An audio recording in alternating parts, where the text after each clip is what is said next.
बहुत समय पहले की बात है। किसी गांव में हरिया अपनी माँ के साथ रहता था। उसकी माँ बहुत ज्यादा बीमार थी।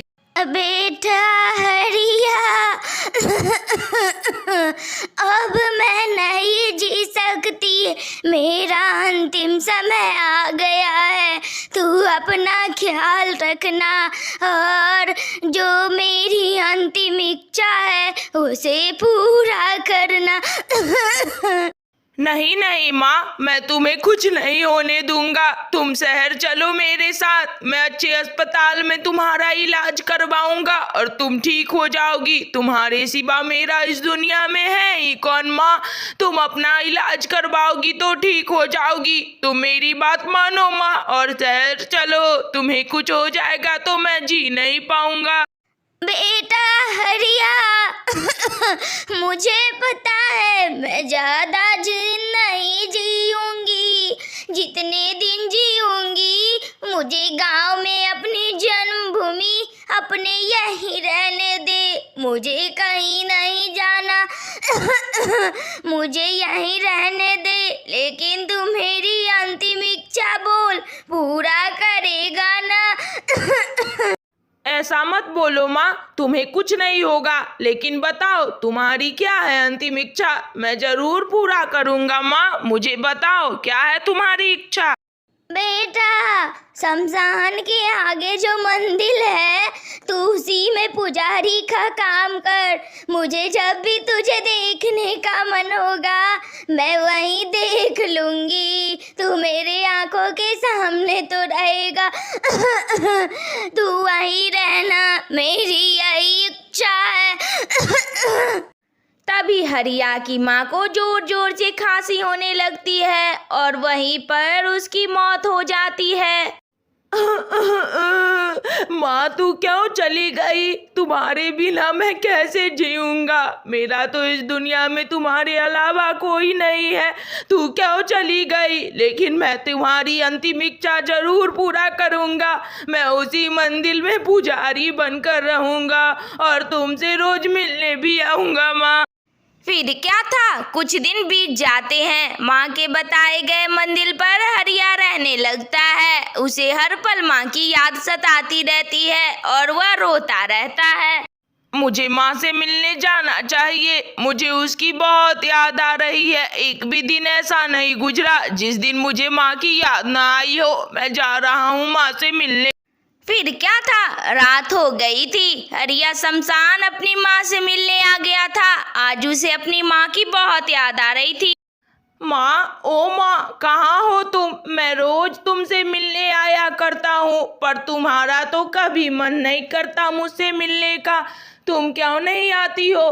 क्या तुम भी पराई हो गई? तुम्हें मुझसे मिलने का मन नहीं करता? मुझे तुम्हारी याद आ रही है माँ, ओ माँ। तभी उसके सामने हरिया की माँ प्रकट हो जाती है। माँ, मैं तो हर रोज तुमसे मिलने आया करता हूँ पर तुम तो कभी नहीं आती। क्या तुम मुझे भूल गई हो? तुम्हें मेरी याद नहीं आती? नहीं मेरे बच्चे, ऐसी बात नहीं है, पर मैं तेरे सामने नहीं आना चाहती थी कि तुझे और दर्द होगा। इसीलिए मैं तो हर रोज तुम्हें देखती हूँ और जब भी तुम मुझे याद करोगे मैं तुम्हारे सामने आ जाऊंगी। और अगर तुम कभी मुसीबत में रहोगे तो मैं अपने सभी साथी के साथ तुम्हारी मदद करने आ जाऊंगी। मैं हमेशा तुम्हारे साथ ही हूँ। तुम कभी अपने आप को अकेला मत समझना। मैं हर पल तुम्हें देखती रहती हूँ। मेरे बेटे, अब घर चले जाओ, बहुत रात हो गई है। नहीं माँ, मुझे तुम्हारे बिना मन नहीं लगता। तुम मुझे भी अपने पास बुला लो। मैं तुम्हारे साथ ही रहना चाहता हूँ। मुझे अकेले घर पे मन नहीं लगता। मेरे बच्चे, गांव की किसी अच्छी सी लड़की को देखकर विवाह कर ले, अपना घर बसा और जीवन में आगे बढ़। तब मैं खुश रहूंगी और तू भी मुझे याद नहीं कर पाएगा और मुझे भूल जाएगा। उसी रास्ते से गांव का रमुआ गुजर रहा था। वह देखता है कि हरिया किसी से अकेले में बात कर रहा है। अरे बाप रे, कुछ तो गड़बड़ है। मुझे लगता है यह हरिया तंत्र विद्या सीख रहा है ताकि पूरे गांव पर अपनी हक जमा सके, इसलिए यह पूजा पाठ करता है और रात को चुड़ैलों से बात करता है, उससे अपनी मनमाने ढंग से काम करवाता होगा। मुझे यह बात सरपंच जी को बतानी होगी, वरना हम सब मारे जाएंगे। फिर क्या था, रमुआ गांव के सरपंच जी के पास आता है। सरपंच जी, मैं जब कल काम से लौट रहा था तो मैंने देखा हरिया शमशान में किसी से बात कर रहा था। मुझे तो लगती है कि वह तंत्र विद्या सीख रहा है और हम सब गांव वालों को मार डालेगा। अब कुछ सोचिए, वरना हम सब मारे जाएंगे। वह चुड़ैलों को बस में कर कर हम लोग को मरवा डालेगा। क्या? अगर तुम सच कह रहे हो तो हम लोग को कुछ करना होगा, नहीं तो वह हम लोग को मरवा ही डालेगा। कुछ सोचो। मेरे दिमाग में एक बात आ रही है, क्यों न सरपंच जी उस हरिया को कल रात खाने पर बुलाएं और हम सब मिलकर उसे वहीं मार डालेंगे। न रहेगा बांस न बजेगी बांसुरी, तब हम लोग को कोई डर भी नहीं रहेगा कि वह चुड़ैल से मरवा देगा वगैरह वगैरह। हाँ हाँ भैया, तुम सही कहत हो। अगर सरपंच जी भोजन पे बुलाएंगे तो वह मना भी नहीं करेगा और आ जाएगा और हम सब मिलकर उसे मार डालेंगे।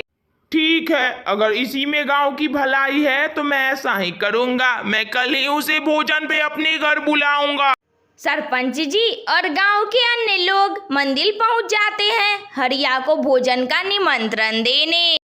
अरे अरे सरपंच जी नमस्ते, बताइए कैसे आना हुआ, मैं क्या सेवा कर सकता हूँ आपका? आप तो भगवान की सेवा करते ही हैं, कभी हम लोगों को भी पुजारियों का सेवा करने का मौका दीजिए। मेरे घर पर आज आपको खाने आना है, रात में भोजन करने मेरे ही घर आना है। ठीक है सरपंच जी, शाम की आरती करने के बाद मैं आता हूँ, आप लोग चलिए। फिर क्या था, कुछ ही देर में हरिया सरपंच जी के घर के लिए निकलता है और कुछ ही देर बाद वह पहुंच भी जाता है सरपंच जी के घर। पर यह का, वह तो देखता है कि यहाँ भोजन का तो कोई व्यवस्था ही नहीं था। अरे अरे सरपंच जी, अभी तक भोजन बना नहीं का, लगता है मैं जल्दी आ गया, कहीं भोजन की कोई व्यवस्था नहीं दिख रही है। हाँ हाँ, तुझे भोजन करवाते हैं, तू गांव वालों पे टोना टोटका करवाने पे तुला है और हम लोग तुझे भोजन करवाएंगे। अभी तुम्हें मार ही डालेंगे हम लोग। तुम चुड़ैलों से मिलकर गांव पे एक छत्र शासन करना चाहते हो, ऐसा कभी नहीं होगा। हम सब आज तुम्हें यहाँ मारने को ही आए हैं। ये क्या बोल रहे हैं आप लोग? आप लोगों को कोई गलतफहमी हो गई होगी, मैं कभी ऐसा नहीं करता। मैं तो बस भगवान की सेवा करता हूँ, मैंने कभी ऐसा सोचा भी नहीं। गांव की बुराई मैं क्यों ही करूँगा। और आप लोग भोजन का निमंत्रण झूठ का मुझे दिए थे, वही तो मैं सोचूं कि आप लोग कब से ऐसा करने लगे। आप लोग मुझे धोखा दिए हैं। वह लोग हरिया पे आक्रमण करने ही वाले थे कि वहाँ पर उसकी चुड़ैल माँ अपनी टीम के साथ आ जाती है। हाँ, चुड़ैलों की टीम। ए गांव वालों, तुम लोगों ने अच्छा नहीं किया। मेरे बेटे को भोजन का निमंत्रण देके तुमने उसे गुमराह किया और उसे मारने की कोशिश की। तुमने सोचा नहीं कि उसकी माँ के रहते हुए उसका कोई बाल भी बांका नहीं कर सकता। वह टोना टोटका सीखने नहीं, मुझसे बातें करना आता है शमशान में। मेरा बेटा मुझसे बातें करने आता है, वह कुछ गलत कर ही नहीं सकता। लेकिन तुम लोगों ने उसके साथ गलत किया और सोचा भी, यह भी बहुत गलत था। मैं तुम सबको श्राप देती हूँ कि आज के बाद इस गांव में किसी के यहाँ भोज नहीं होगा और कोई भोज का निमंत्रण तक नहीं देगा। अगर कोई ऐसा करेगा तो सारे लोग मारे जाएंगे, जो भोज का निमंत्रण देगा वह भी मारा जाएगा। फिर क्या था, हरिया की चुड़ैल माँ उसे सुरक्षित बचा कर ले जाती है और गांव में शराब भी दे देती है कि अब किसी के यहाँ भोज नहीं होगा। तो बच्चों, तुम्हें कैसी लगी यह वीडियो? अगर अच्छी लगी हो तो लाइक करो, शेयर करो, कमेंट करो और हाँ, सब्सक्राइब भी कर लेना। कार्टून वाली दीदी तुम्हें रोज नई नई कहानी सुनाया करेगी। Thank you.